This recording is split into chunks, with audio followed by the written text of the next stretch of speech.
7 sections of trail have been built and are currently popular hiking trails. Once connected, this trail system will create a 30-kilometer continuous, scenic, mostly flat,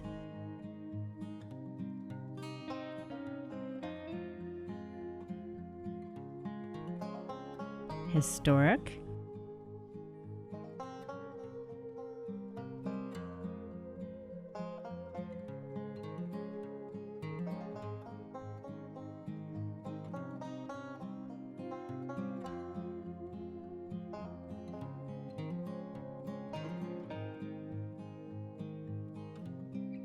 recreation and transportation corridor.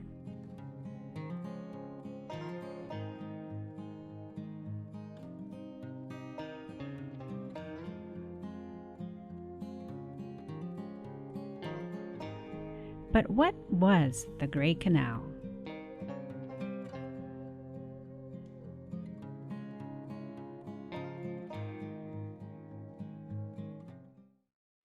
Hi, I'm Ingrid Newman, and I'm a director with the Ribbons of Green Trails Society. Today I'm speaking with Peter Tassie. Peter is the author of the book, Water from the Hills, the story of irrigation in the Vernon District. Peter was the former planner of the Regional District of the North Okanagan. Peter was also a former director with the Ribbons of Green Trails Society. And his father, Gilbert C. Tassie, was the manager of the Vernon Irrigation District from 1937 to 1948. And he was born and raised in the Vernon area. Hello, Peter. It's nice to talk with you, Ingrid, this morning. So I'm going to ask you, when was this Great Canal constructed? Well, it started in 1906, but it wasn't. The construction wasn't continuous, and it finished in 1914. The Great Canal started really as an outgrowth of the irrigation system of the Coldstream Ranch, which started in the late 90s, the 1890s, instituted by the manager of the day, W.C. Ricardo. He instituted an irrigation system which was called the Coldstream Internal System, which took water from Coldstream Creek and distributed it all from Coldstream all the way from Coldstream Ranch west all the way to Kalamalka Lake.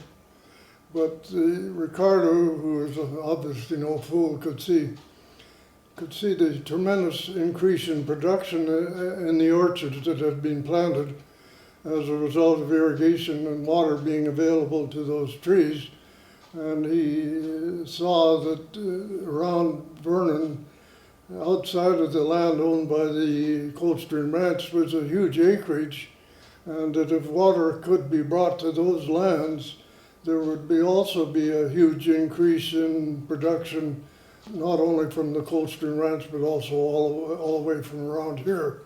South of Lavington and Coldstream was a plateau, the Okanagan Highlands, that contained an extensive area of lakes and places with storage capacity that could be dammed, and it had a creek flowing out of it, Jones Creek, or Dudo Creek as it was later called, that flowed north towards Lavington and Lumbee. He realized that if that water flowing out of those lakes and into Dudo Creek could be diverted and transferred through a canal and irrigation system to the lands around Vernon, beyond those at the Coldstream Ranch, then there would be a genesis of a huge and very rather simple, in today's terms, rather simple application of irrigation utilizing gravity completely throughout its system. How was the canal constructed? Well, it was constructed in those days with the most basic, in today's terms, of earth-moving equipment and very probably elementary knowledge of pumps and irrigation systems. But it was constructed by diverting water out of Dudo Creek, south of Lavington, at an elevation that had to be high enough that could then allow the transfer of water by gravity through an extensive system through Lavington, Coldstream, BX, Swan Lake, and Bella Vista, high enough, it had to be taken out at an elevation high enough to serve all those irrigable lands that I just described, all the way to Bella Vista. So that was, it was the design, I think, was instituted by an engineer that Ricardo had, Albert Ashcroft, a very capable engineer who, I think, with the province's assistance, laid out the system that could distribute water to the works I just described a minute ago. Why is it named the Grey Canal? I think it happened that in 1906, Earl Grey, who I think was the Governor General of the day, came out, and they happened to be working on a system in Lavington that was under construction, and Earl Grey came along and they made an event out of it and publicized it, but it was called the Grey Canal after Earl Grey, the Governor General of the day, and incidentally the Grey Cup was named after. This photo on the cover of your book is from that opening ceremony with Earl and Lady Grey. The picture you have, Ingrid, is a structure that was built at what's now and still called the Headgate, where the water was diverted out of Dudo Creek into the canal, and that was the start of the canal. It's still there, and the canal headwaters, or where the diversion point is now known today as Lake Harvey, named after a future, long-time manager, Brian Harvey. So your father was involved with the Grey Canal. Can you tell us about that? Well, yeah, so I'll have to go back a little bit because the BID, the irrigation districts, or the irrigation works as I described previously, were constructed by a subsidiary of the Coldstream Ranch called the White Valley Irrigation and Power Company Limited. They were operating really on a shoestring, and eventually their lack of money and lack of financing and rendered them unable to continue. So about 1919, the province stepped in and realized that here was a critical development underway that needed to be continued, and they appointed a commission, and the commissioners recommended that the works that had then been manufactured by the White Valley be turned over and diverted into an irrigation district called the Vernon Irrigation District. And the letters patent were issued for the Vernon Irrigation District, one of the first in the province, in December the 7th, I think, 1920. But to go back to your question about my father, the first 10 years, at least the first 10 years went from bad to worse, you might say, because the Coldstream, when the VID, the Vernon Irrigation District, was organized, the indebtedness that was due to the former owners, the White Valley Power and Irrigation, was transferred to the irrigation district and the irrigation users, and that burden was substantial. I think it was $200,000 or $300,000, but as I said, when things went from bad to worse, and so the canal and the works were new. The trustees of the day didn't have much knowledge about it. There were numerous washouts and failures of the works, and all of this required money, and the result, as I said, went from bad to worse in the indebtedness of the VID, which they were very fortunate to have a generous benefactor, you might say, the provincial government, in a fund called the Conservation Fund, kept lending them money and money and money, and in the end, around 1930, the indebtedness owing to the province was close to $1 million. A substantial sum. Today it's a substantial sum. In those days it was astronomically much more. But in dealing with these conditions, the VID had the Vernon Irrigation District had, in the 30s, they had a secretary and a superintendent.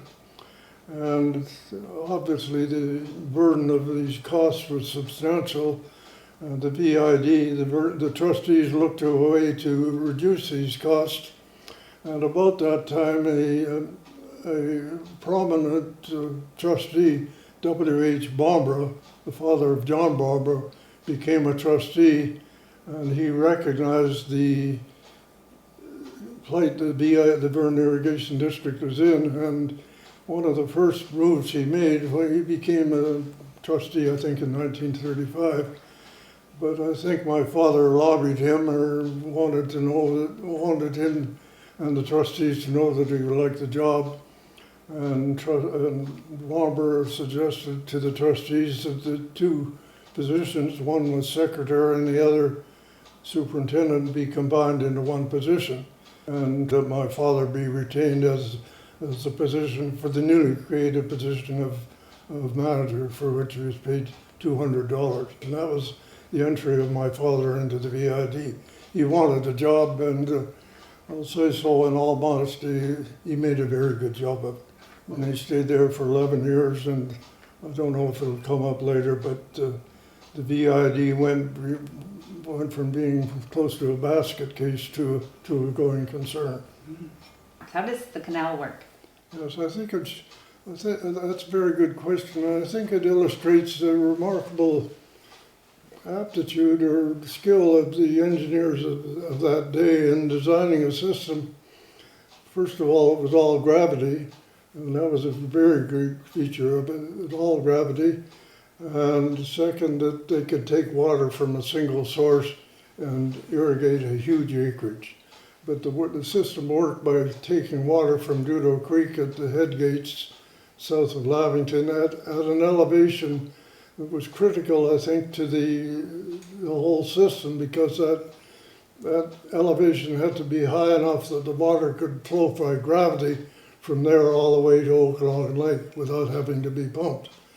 And in so doing, the system worked by taking water in Lavington, crossing the Cold Stream or Valley or White Valley at Lavington, at the Lavington siphon, then going along the north side of the valley and all the way to Cold Stream and all the way to BX Creek, where it crossed BX Creek in a siphon, and then all the way along the east side of Swan Lake, and then across to the north end of the valley at Swan Lake in a huge siphon, 2 miles long, a huge siphon, crossed from there, and then went from there a short distance to Goose Lake, which turned out to be a balancing reservoir, and it was a very, very smart or skilled feature of the system, because Goose Lake could be used to take water when the system upstream was blocked off.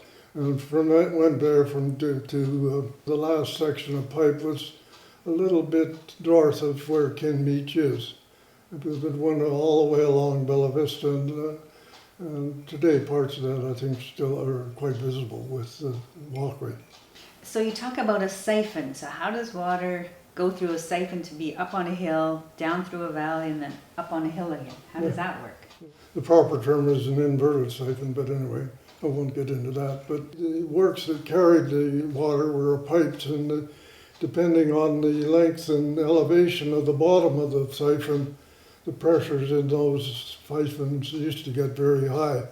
And the Swan Lake siphon, I think there were probably over 150 pounds a square inch, which is high, far too high for wooden pipe. As the water is flowing along what is it flowing in? It wasn't underground, obviously, so how did it? It was in, other than the siphons, which I described, the pipes, it was flowed in ditches, open canals, and in flumes.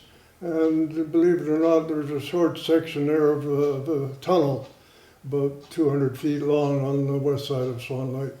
But it flowed, and the ditches were constructed at such an elevation that the water would flow down. And in latter years, people would use the ditches as rather a recreation system, because the water was quite warm, and it was certainly a diversion. There were no swimming pools in those days, So here was a place that people could swim in and enjoy themselves. What was the canal constructed from? The flumes were all wood. The canals were all in earth, but the seepage losses were extremely high, and around 25% of the water that went into the canal was lost through seepage, a substantial amount. Wow. But in sections where the seepage losses were high, the VID, in order to reduce the seepage and to increase the amount available, lined the ditches with what's called gunite. It was a mixture of sand and water and cement, concrete. Gunite still used today. But seepage losses were significant. Then when the water came to the farmer's field, how did he get it from the canal into his field? Well, every water user under the letters patent, when the VID was created, was entitled to have water on his acreage, on the land that was served. And the water had to be applied to his land at the highest point. So the water would be somehow diverted out of the canal into a structure, into a pipe, or into a flume that led to a water box. And the amount of water that went into was diverted and went into the water box was regulated by a gate, which was simply a metal plate that slid up and down vertically, and the amount of water diverted was apportioned according to the opening of that gate. So the water was delivered to every water user in that fashion and the person that looked after that or was responsible for apportioning the water was called a ditch walker. The name is obvious, of course. He walked along the ditch. The ditch walkers were an integral part of the whole system, an integral and a very necessary and I think probably interesting part of the whole system. So, as you were growing up in the Vernon area, what do you remember of the Grey Canal and the ditch walkers in your property, your orchard? Well, our property was part of the Coldstream internal system, but nevertheless, we had ditch walkers. The ditch walker we had was George Garlick, who's probably not known to him, but his grandson is probably very well known to you, Jim Garlick, the mayor of Coldstream. Jim Garlick's father is Donald Garlick, and Donald Garlick's father was George Garlick. But George Garlick was the ditch walker. He would walk along the two irrigation lines that served our property, and he'd come along there and start very early in the morning, and he'd walk along, and he'd come by our place on his way home about 12 noon. He walked, I think, about 12 miles every day, which 6 days a week. He didn't work on Sundays, but in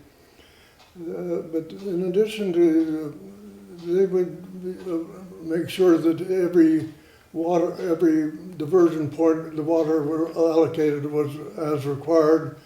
In some cases, people would try to steal water. He would ensure that, and it wasn't being stolen. And he would also watch for any washouts or something where water was being not getting to where it should be. And I think probably a point that may be overlooked in some of the more remote parts of the irrigation district, the ditch walker provided a social contact that people, water users, very much appreciated being able to talk to somebody a little bit different and had the benefit of talking to other people and had a little bit of news that was interesting and I think a very valuable service. So the water didn't run all year. How long would the water run then?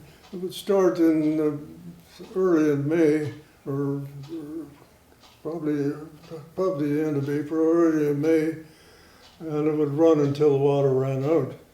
And the water system in those days may not be as well understood as it is. The system then was much more crude than it is today. It was all open system. The storage available was much less than it is, and the seepage losses were high. and if the water was short and the precipitation was low, water would run out, not infrequently in August. And I think in 1930, a very severe year for precipitation ran out about the 1st or 2nd of August. There was just no water available, unfortunately. That's the way it was, and I hope those that are viewing this would realize that how much conditions have improved since those days. And so how have they improved? Well, they've improved. First of all, the system today is all underground. Seepage losses are virtually zero. There's much more water available. The storage works have been increased substantially. And I think more efficient irrigation systems have come into place. And the methods of applying water in our day, in my day, was all by gravity. Today we have first of all, it started off with sprinklers, and now we have drip. It's very much more efficient, able to go much more, have a higher production with less water than we did in those days. What are some firsts that the Great Canal brought to the Vernon area? Well, it was the largest irrigation district in the province, and I think still is.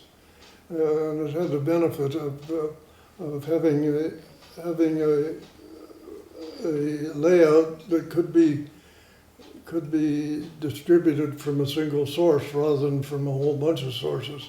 So the water from that single sources in that extensive system of reservoirs feeding into Doodle Creek could be allocated into the Great Canal, about 30 miles long. And the acreage so distributed or served or irrigated was the largest in the province, and still is. In BC, this was a first and a major undertaking, and a major achievement, and a major benefit to the economy. You mentioned a story about your dad putting his job on the line for the Great Canal. Yes, that was an interesting story which he never told to me, but when he got in as a manager in 1937, one of the most critical points was the Swan Lake siphon. It was 2 miles long and had very high pressure. The siphon was constructed out of wood pipe, far too high pressure for wood pipe. So he went in, and one of the first things he did was recommend that the VIDs replace the high pressure pipe, the part in the valley bottom, with steel or cast iron pipe, which was suitable for that. Because of some characteristics of the soil, the pipe was laid on top of the ground rather than the usual method of burying it underground.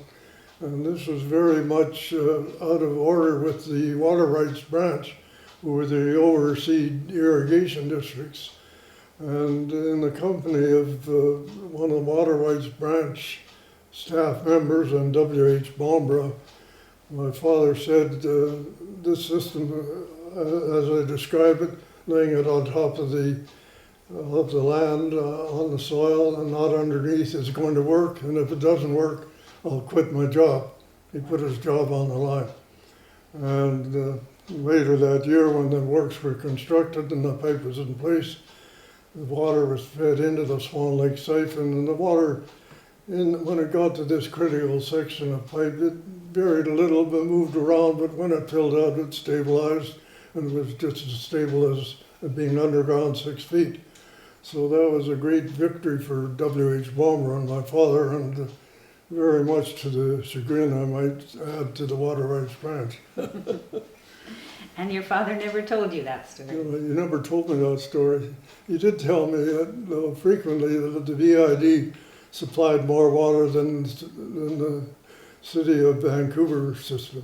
So Supplied, and that was another major achievement. Yeah, absolutely. Just a huge volume of water, and all sort of taken for granted and very cheaply. A major achievement. And perhaps unrecognized today, or perhaps not appreciated anyway. So today, what is left of the Great Canal? Well, the VID in the 1970s recognized that their system wasn't adequate for the way things were developing, so they went under. They had an extensive report by the province, provided several options. One of them was going underground and having a year-round system, which they did, which was endorsed and approved by the irrigation users. So as a result, the whole system went underground and was a year-round system and had pressure water and could provide water for sprinklers. But nothing is left, none of the works, I should say, of the system that I described, the gravity works, are left today to supply water. They're certainly there, and you can see them multiply along the north side of Coldstream, between Lavington and all the way to Swan Lake, and also the west side of Swan Lake and all the way down to Bella Vista. The works there are still obvious. And one of the flumes, I think, flume almost half a mile long, is still, it's not in service, but it's there, and I think it deserves to be kept there to people to appreciate the magnitude of the system and of those works. And if you look at the timber of that day and the siphons and the canals, it was a major achievement, And if I could get to anything today, to those that are watching, it would be for them to appreciate the magnitude and the undertaking of those people in those days and how they made it so much easier for us today, where water is so much taken for granted.